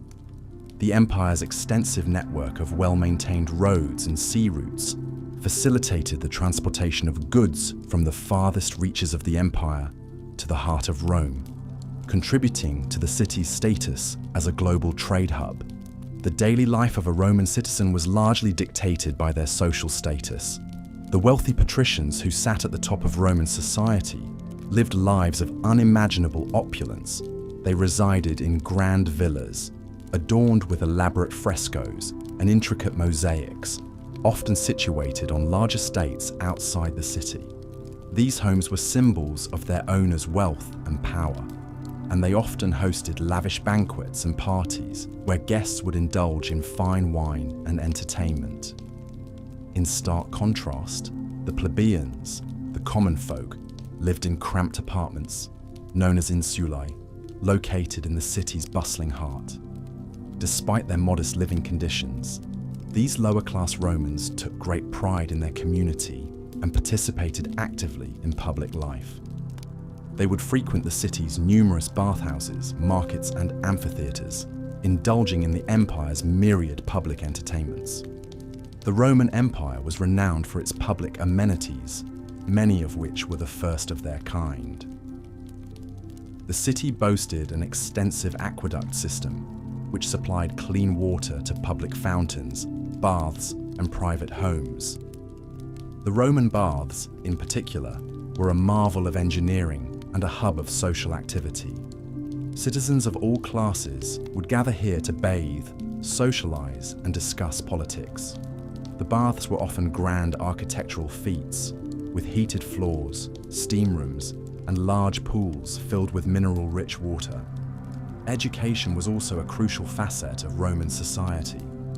While formal schooling was not state-sponsored or mandatory, many Roman parents hired private tutors to educate their children.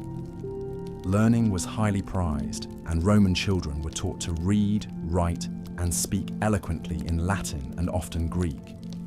They were also instructed in philosophy, music, mathematics, and astronomy, reflecting the empire's deep respect for knowledge and intellectual pursuits. Religion played a central role in the daily lives of Romans. They worshipped a pantheon of gods and goddesses, each with their unique powers and domains. The Romans were deeply superstitious, and they sought the favor of their deities through prayers, sacrifices, and elaborate rituals. Temples dedicated to these gods dotted the city, serving as places of worship and community gatherings. The Roman judicial system was highly advanced for its time.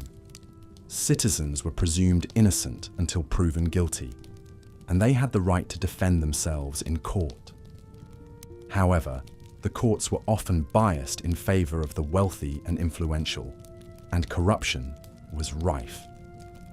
As the sun set on the city, the Roman nightlife would come alive. Taverns and inns would fill with patrons seeking food, drink, and companionship. Street performers would entertain passers-by with music, dance, and theatre. The city's amphitheatres would host gladiatorial contests, chariot races, and theatrical performances, drawing crowds of thousands. Despite the hardships and inequalities, life during the peak of the Roman Empire was vibrant and full of opportunities. It was a time of intellectual growth, architectural innovation, and cultural exchange.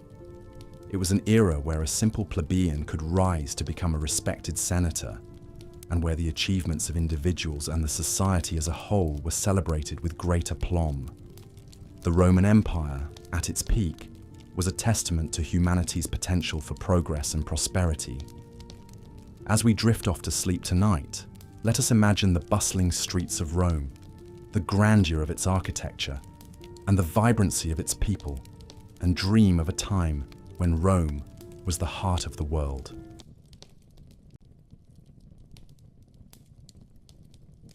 And now, the story ends. Thank you for joining me tonight on the Sleepy History Channel. We've traversed the height of the Roman Empire, a civilization of unparalleled ambition, intellect, and complexity, where marble and might coexisted with poetry and philosophy. Until our next journey together, rest well, dream sweetly, and remember, even the greatest empires rise and fall, but the ideas, art, and humanity they leave behind endure forever. Good night.